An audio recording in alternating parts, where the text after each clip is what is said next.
Hello, and welcome back to another episode of the Black Men Matter series on the male perspective.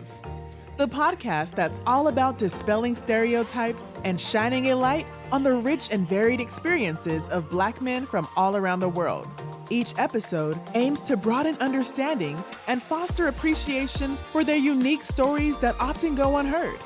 Now, here is your host, Lana Reid, to introduce you to yet another remarkable Black man with an insightful perspective to share. Everybody, and welcome back to another episode of The Male Perspective. I am your host, Lana Reid, and today on this day, it's another phenomenal day because I get to spend some time with a gentleman by the name of Ronald Smith. He's a high school teacher, self-published author, and CEO of the Impact Organization, out here creating some phenomenal impact in our young people's lives. And I'm looking forward to spending some time with him today, learning more about what he's doing. But first and foremost, sir, as I always do, I take a quick moment to pause, say thank you to you for making time for me today. Time is a gift. Once we give it, we can't get it back. So I truly appreciate you setting aside this time to talk to little old me. And with that, sir, welcome to the show. Thank you for having me. Awesome. Well, let me get started because I have a lot of stuff I want to pick your brain about and a little bit of time to do that. So let me jump right in. You are a high school teacher. Which course do you teach? So I have the luxury of teaching 3 different disciplines. So I teach journalism. I teach this class called Avid Exchange. It's pretty much, Avid, it's pretty much a class that is preparing our kids for college and career readiness, teaches them how to engage like the world beyond where they are, advanced skills, if you will, reading development. And then I teach English 2. So the 10th grade English. 10th grade. So high school has English too now. It's come a long way since I was in there decades ago. I'm going to age myself there, but it's English too. Okay. So as I ask you about being a high school teacher, it's building up to another question. So you are the CEO of the Impact Organization. And I was curious, what makes a man who say to himself, you know what, I spend 5 days a week with kids already as it is. And, I think I want to spend some more time with them. What was the motivation for creating and starting the Impact Organization? So I worked 12 years at the Mecklenburg County Sheriff's Office. Being in that line of work kind of puts you in a position where you kind of feel things are futile. I became an educator there and then realized that it would be better for me to teach kids because teaching adults, oh man. So in teaching kids, I started developing a mentor program, had a great principal, Tracy Pickard. She recruited me, she inspired me, she helped me start a mentor program. And then from there, we just kind of grew and we realized that there was a dynamic need for parties that were going to open the doors of opportunity for all our kids and not just a select few. So I enjoy being around kids. I get them, it's a calling. I love it. Now you mentioned before this that your program kind of bridges the gap between some pieces that are missing in our current curriculum. And I don't think people understand that because they drop their kids off through this K through 12 settings and they expect that, magic presto, everything that they need is given to them. But there are some gaps there. What are some things that are kind of missing in the current K through 12 curriculum that your program addresses that people might not have an understanding of, that prepares them for after they walk through across the stage with that diploma? I think I would say that the current school system is fixated on short-term profits, on simply test scores. So as far as the development of their abilities to comprehend and how they need to, therein lies the struggle. Also, creating opportunities, showing them opportunities beyond just college or even non-traditional pathways. And the biggest thing that my company does is history. So I teach my young people what I call King's history. I was a history teacher for a little while, but I didn't really like it because it was limited and I value history so much that I could not teach it exactly the way, the public school system wanted. So I teach my kids the King's history, meaning that, the European kings in 15, 1600s, when they learned it, it was a matter of strategy and not simply a matter of random facts. So for instance, we had Saturday school today with some of my boys, and we doing this project on Booker T. Washington and John Rosamond.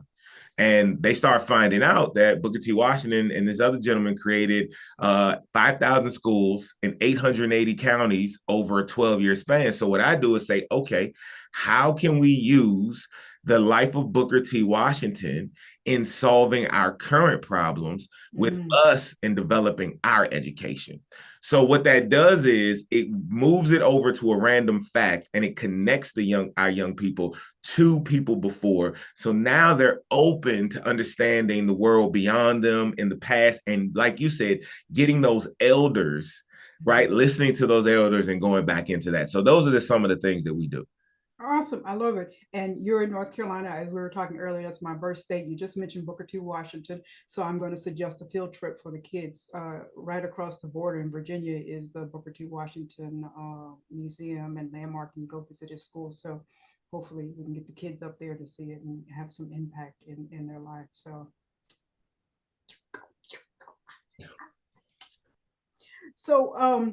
let me because I'm good.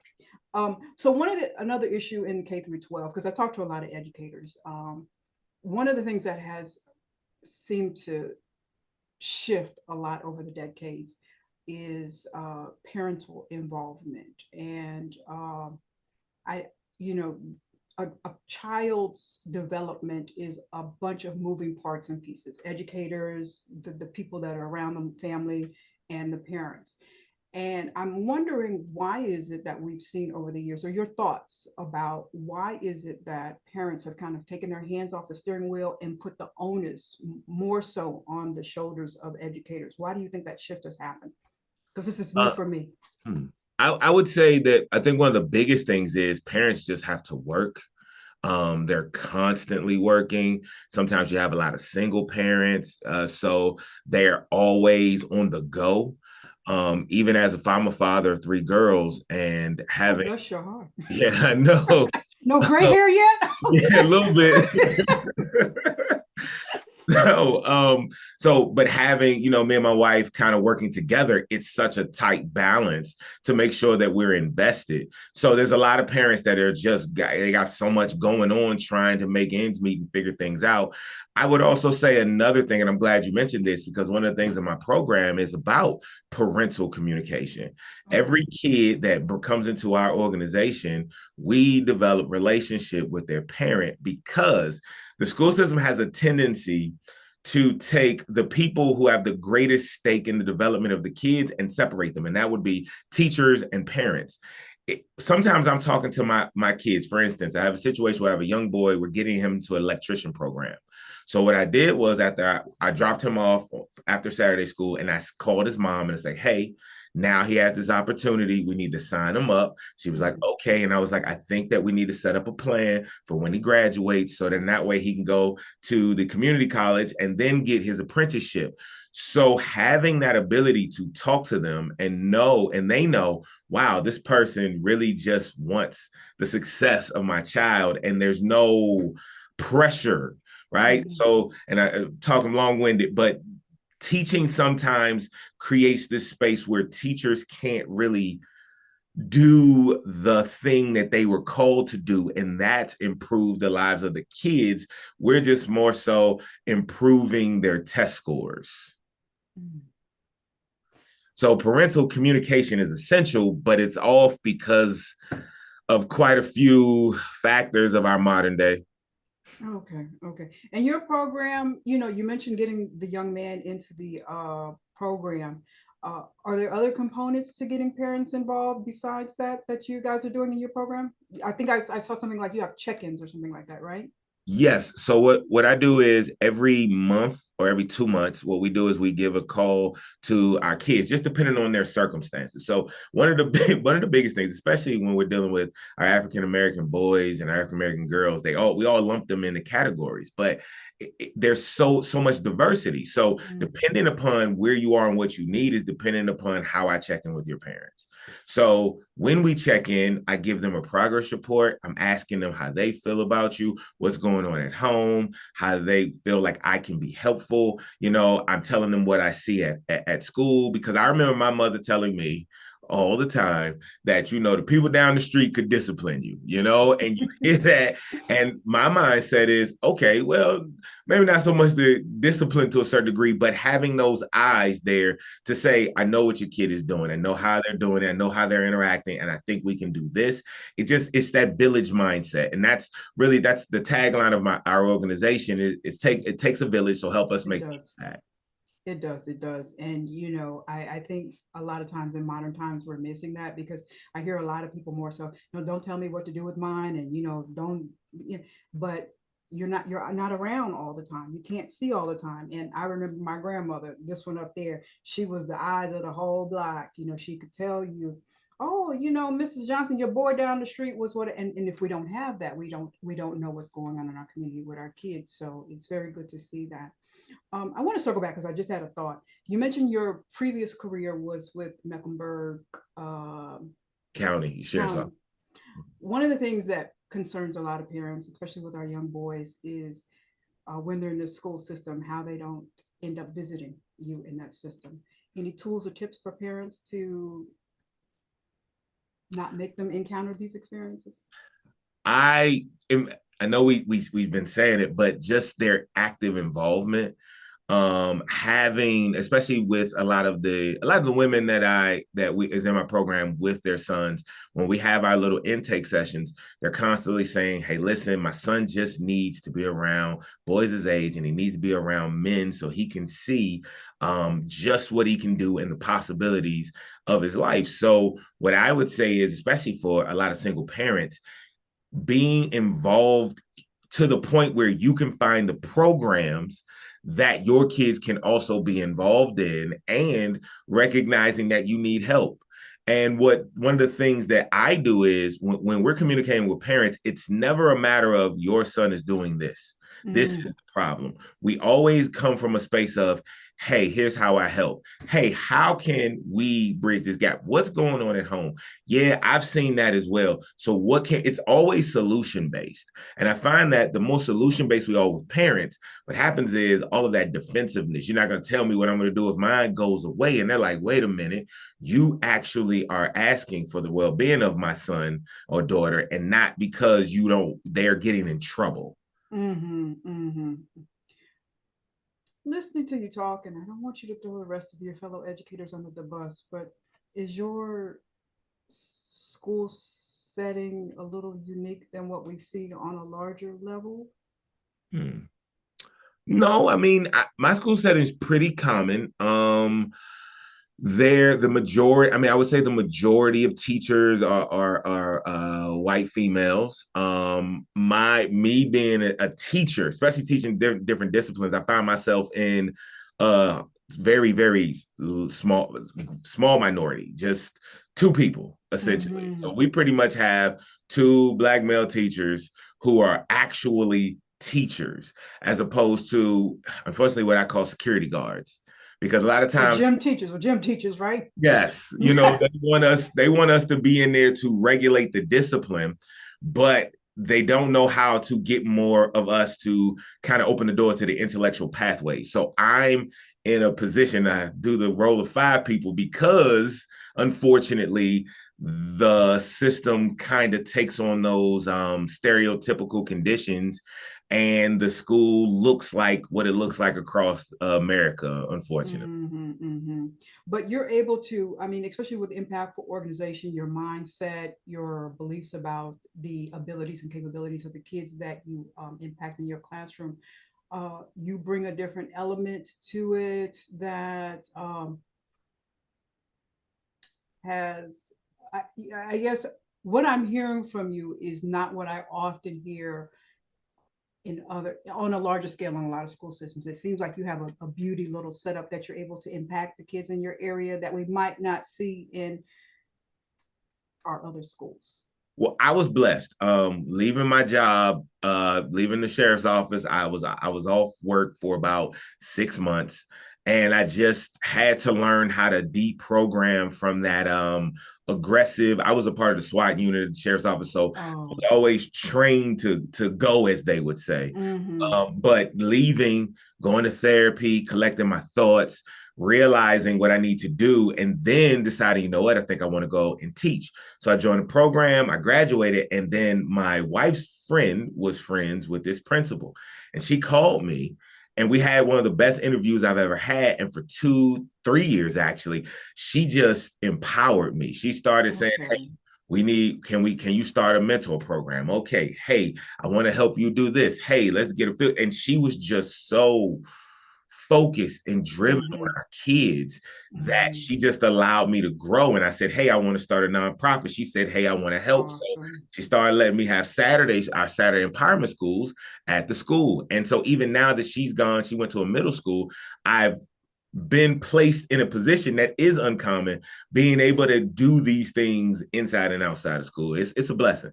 Awesome. It truly is, because as I kind of alluded to, I talk to a lot of brothers that are educators in different school systems, different cities, and the behind the scenes conversation is it's very stressful.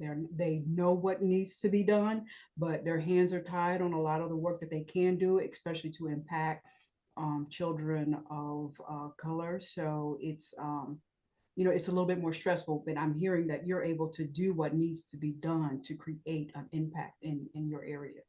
Yes, but it's still stressful. Don't get it twisted. No.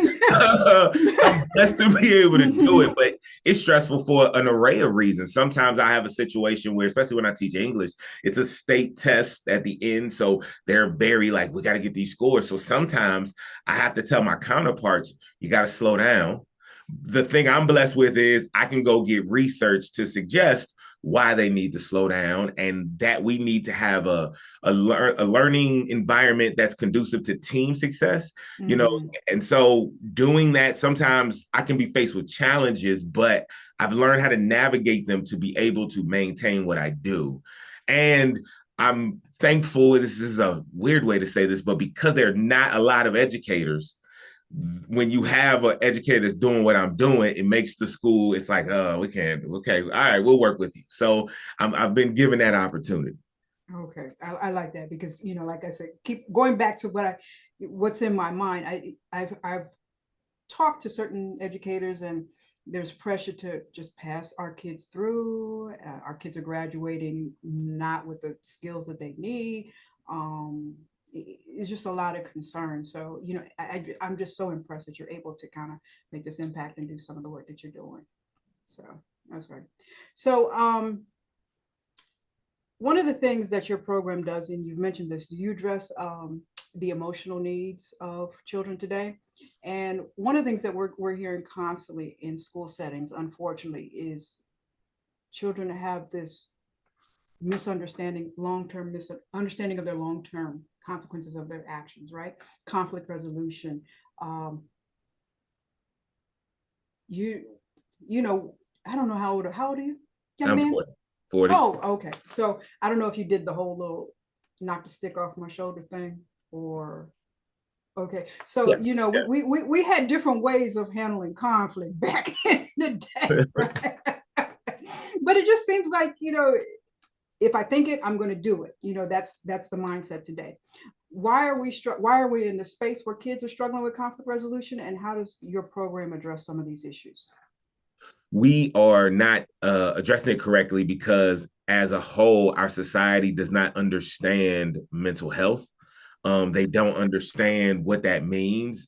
Sometimes in our community and other communities, it seems like there's a weakness to acknowledge when we have issues with impulse control, when we have social issues, things like that. There are a ton of kids right now that say they're antisocial, and their anxiety is high. And that's because nobody truly understands how this society has opened itself up to extremely high levels of mental health issues. So what I did was we developed some studies to figure out why young males, young girls are struggling, and a lot of it is this thing called it's a study that was conducted where it said that the majority of kids who stop engaging by the fifth grade, they say a large amount of our children do by the fifth grade, they say that it's because they don't belong. They don't feel as if they belong. So what our program does is we work emotional resilience training, but the biggest thing we do is bring in other Black men to demonstrate what emotional restraint looks like, to demonstrate this is what we do. Like for instance, today that we do two things in the morning. We say, brother, how was your day? We have about 5 to 6 men in there from different walks of life. I have about 15 boys in there, and we're talking to each other. How was your day? What are some negatives of the week? The positives. How can I support you into the next week? Then they sit down and we're like, hey, when Mr. Smith was sad in this situation, this is what I did. I acted out. When I was sad in this situation, though, I kind of learned from it. So we'll give them a sheet. What do you do when you're feeling sad?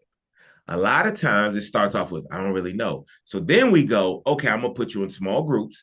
Now we're going to think about a situation where you felt extremely sad. Let's just talk about that. So then they'll get into it. Okay, and what did you do? I went to my room. When you're in the room, what did you think? I thought, why am I here? And then what you do, you got to go down a list because nobody's addressing emotional well-being, emotional regulation, reflection. So we just pretty much create a space where they're comfortable, they learn to reflect, and then that helps them develop the ability to have resilience with their emotions. I love it. I love it. So now we need to figure out how to get you to do this on a wide scale then, right? Instead of just in your small city. And we're going to pray for that. But it reminds me of when I was little, I used to watch this Sesame Street little cartoon, and it was a little girl with a balloon, and she wanted, her brother was on a skateboard, and she was thinking to herself, she was thinking through the process because she wanted to pop the balloon to scare her brother because she thought it would be funny. And he would fall on his skateboard, but she talked herself through the whole process. If I pop this balloon and he gets scared, and then he runs his skateboard into the wall, and then he might hurt himself. And she talks herself through the whole thing, and she ends up saying, you know, she just ends up giving him the balloon. But it's that teaching the thought process of, okay, if I do this, then I do this, and then I do this. And I think that's kind of what's missing. And it sounds like that's what you're doing. Well, it is what you're doing. So we need to turn the car around. We need to turn the car around. Our babies are our future. Our babies are our future. So you mentioned you had some brothers there that were helping you out. So if what type of requirements do you require for somebody to mentor if somebody's interested in being a mentor for your program? So we have to do a background check. That's one of the first things. I was big brother for Big Brothers Big Sisters for about 10 years. So I just follow their process. I get to know them. We do an intake session there. We kind of work on ways that they can connect. And then after we do all of those things, now we're ready for them to come in and then share with the boys or the girls as to, different walks of life, different professions, things like that. So we have a gentleman, he's in his 70s, and I met him. He was at they have a gala event in Charlotte where they give out $1,500 scholarships to HBCUs. So a friend of mine told me about it. I went. This is when we just started. We started the business. And when I met these gentlemen, they were like, you're the first teacher that's been here. We go to talk to the school system and they never let us in. Brother, what can we do? So I started inviting them to our empowerment school. Then I met his friend who actually does entrepreneurship training. So then we started figuring out partnership. So we created a partnership with his nonprofit and mine. And so basically on Saturdays, the last hour of class, he runs what I call specials, and they're skill development. So sometimes we do engineering, but sometimes we do entrepreneurship. So we just did our entrepreneurship series today. And the kids were going to start with, how do we solve a problem? So that's what we start with, step one. And now they're about to get into their service project. Service. So what are you guys doing for service? So what we do is we go into different schools and we develop mentorship to the kids who are between the age of 12 and 14. Because my whole thing is, okay, I teach the young men at my school, I teach the young girls at my school. Once we develop this and I help you down your journey, now we have to pay it forward. So I teach them how to be mentors. So what we do on Sundays is we have this thing once a month called Fellowship Sundays. We have about 10 young boys who are between 12 to 4, no, 10 to 14, excuse me. And then they come, we go to lunch, we go to some amusement park sometimes, but we go to lunch and we sit there and I pair our teenage boys with one of the younger boys, pair teenage girls, one of the young girls, they do a different session. And then it teaches them, okay, I need you to get his phone number. And twice a week, I just need you to call him and ask him how he's doing. And then we go to the next thing. So it teaches them how to then pay it forward, because I talked about Booker T. Washington and John Rosamond, but what I want to do is, because they created those schools, but as soon as there was a Great Depression, some of them kind of closed down. And that taught me, okay, I need to take the time to create the sustainability. So I tell my teenagers, hey, listen, when we're doing this so you can also pay it forward. So then that way we can bridge the gaps generationally. So that's how my goal is to prepare them in the many different facets that they're going to go into and how to work with others. Awesome. Okay, so we need to get this past Charlotte. We need to, we need to get more people involved in this, because that just seems, it sounds phenomenal. Just sounds, kudos. I just love it. Wow. Okay. Let me switch, because I got a couple more questions that I want to ask. And let me get my mind right here, because my mind is exploding off of what you just said here. The book, you're a self-published author. Could you tell me about the book and what it's about? And I'm going to sit up here and digest what you say. So go ahead.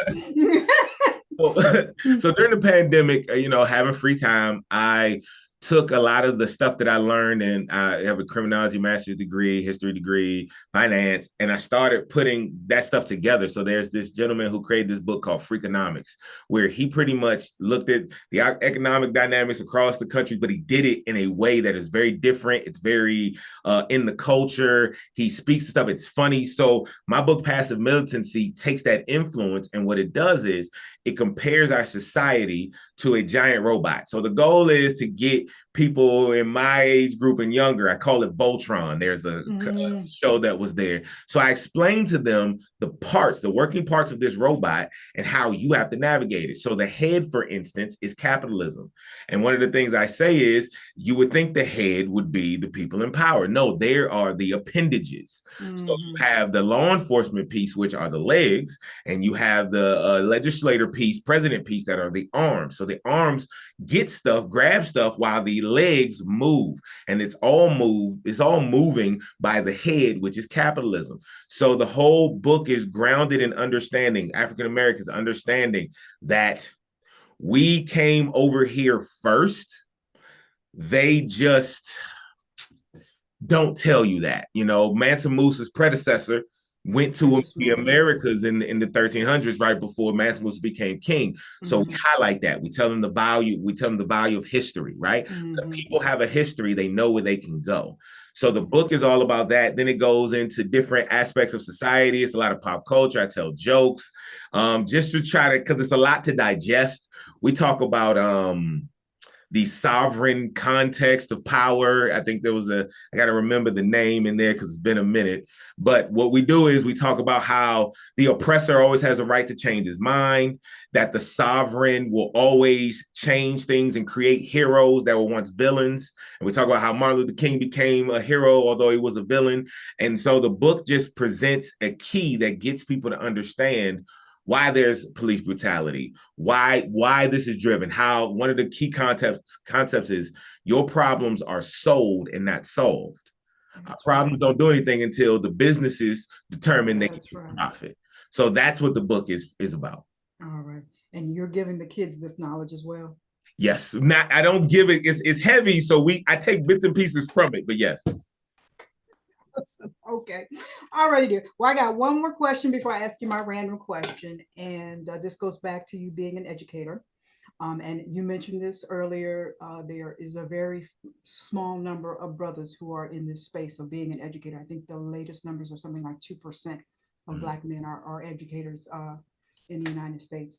If you had to stand in front of some young men considering taking on educating, being an educator as their career field, what would you tell them about how being an educator has impacted your life personally? I would tell them that if they can grow their patience and their understanding, if they don't get lost in the pressures of the higher ups, they'll realize that these kids are open to the possibilities. Sometimes you notice, sometimes unfortunately, some of our kids, it gets to a place where it's almost too late. And here's what I mean by that. It's like they have already decided that they're adults. They don't know about the adult world, but they've already decided they're adults. So I would tell our young educators, if you can open yourself up, you'll begin to realize how enriching it is to empower them.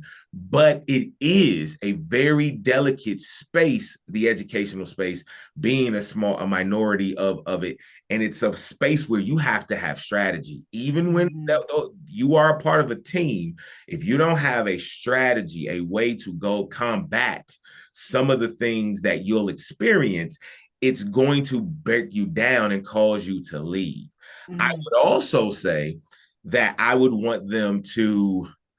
find a way to have them work with me and what we do. So then that way it's a situation where like you're teaching, but on Saturdays and other days, you're doing this direct work with our boys. So what Gotcha. happens is you learn in the schools, you find the kids, you develop them, and then you bring them to our program that allows them to get that necessary piece to get out into the world and be successful. So I would inspire them. And then also, and this is the most important thing, offer them something that would empower them. As in? The opportunity of helping our kids beyond just being in school. Okay, okay. If you were an administrator, would you change? What would you change? What would be the first thing? Your dream list. Your what is it? Teachers have that Amazon dream thing. What would be your dream list if you had? Honestly, I wouldn't want to be an administrator. You can't. I had a transformational leader in Miss Pickard, but because of that, when she builds a successful space, they move her to an even worse space to then build that. So she took at my school when we first got out of the pandemic, kids would bring guns to school. Kids would have guns outside and the SWAT units would come. You know, for me, I'd only been teaching for like a year. So it was, I had just left that. So I would be like, hey, it's fine. They don't have their guns out. They're just out here, you know. But she had a 3 to 5 year plan and she enacted it. And by the time we got to last year, her plan had been realized. And as soon as it was realized, they moved her somewhere else. Have her do something in the same place, yeah. And so my goal, my dream, you know, as I get older, I would like to have a school. That's what we're working towards. We just keep creating the programming, keep creating the opportunity, finding what we need, and we're partnering with a lot of people. It will open up, but I would not. I did upper law enforcement. I was this thing called a training commandant, which is pretty much in middle management. And I realized at that point that when you get to that level, you have a choice. If you choose that you're going to live here and thrive here, you have to assimilate. And I don't mean that in a bad way, but you can't do things that I do if you get to that level. Now you can get people to help, but you can't really do what I'm doing. So I'm thankful to be on this level. I'm very thankful for those who decide to go to the principal level. You say, but it ain't gonna be me, huh? No. It ain't gonna be me. My bad English, sorry. Let me give you ask you the random question, and then I will ask you to tell us how we connect with you, help out if we can, because we can give some donations and stuff like that, right? Yes. All right. Let's see what we got. This is dead or alive. If you could pick one celebrity to have lunch or dinner with, who would it be? Okay, I'm going to go a different route because my grandmother was really well known in Washington, D.C. So I'm having lunch with my grandmother because that woman, she was from D.C. She went to New York. Bad things happened. She had my father at 21. She was in a relationship with a pimp. She left there, went back to D.C., had my other aunt, married my grandfather, changed her life, went to Washington Bible College, became a pastor, became the assistant pastor and the secretary of a church of 500 people. She spoke all across Washington, D.C., and that's who I'm having lunch with. There you go. So greatness is in the genes for you, huh? Yes, ma'am. My grandmother paved the way for me, to say the least. Yes. There you go. And she's smiling down at you now. Mm-hmm. Yes, ma'am. Awesome. I love it. Well, sir, tell us how we connect with you. If we're ever in North Carolina, want to check out your program, if we want to pick up the book, we want to make a donation, just let us know how we connect. All right, so first and foremost, you can go to organizedimpact.org. When you get there, you'll be able to see the different programs we'll have. We have some videos on there. You can also go to the top right page, click donate, and then you'll click here to donate. Once you do, of course, as a nonprofit, it's a tax deductible gift, and we appreciate that.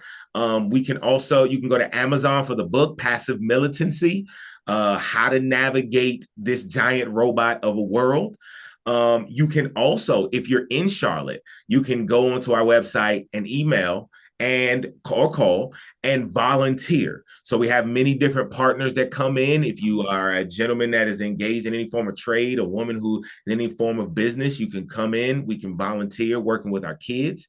And we also have a thing we're working with kids with the Impact Organization starting in the summer called Diverse Entertainment, where we get them as content creators. That's what I do in my journalism class. I get the kids in learning how to create content. So then they're going to start creating content along that page. So yes, there's quite a few things. One more, Facebook, Impact the Village, and Instagram, Impact the Village. You can check us out. Now, from little old me in my little old corner of the world, let me just say, I am so proud of my brother here. So proud of my brother. I just, because it's bigger than us. And when you run across people who understand that it is bigger than us and who rolls up their sleeves and says, okay, I'm going to do this work. I mean, just pats on the back. Behind the scenes, I know it's not always easy. You have those moments of why am I doing this? But our babies need you. And, I'm just so impressed. I'm so proud. My heart is just full. So thank you so much for the work that you are doing. Thank you for having me. Awesome. I got to be honest, it's no easy thing to do what you're doing, highlighting the male perspective. I truly appreciate that. It really helps us. It teaches the world that we're here and we're working. I think you guys are awesome, and I'm gonna keep on shouting to the mountaintops. And hey, they gonna hear it. They gonna hear us.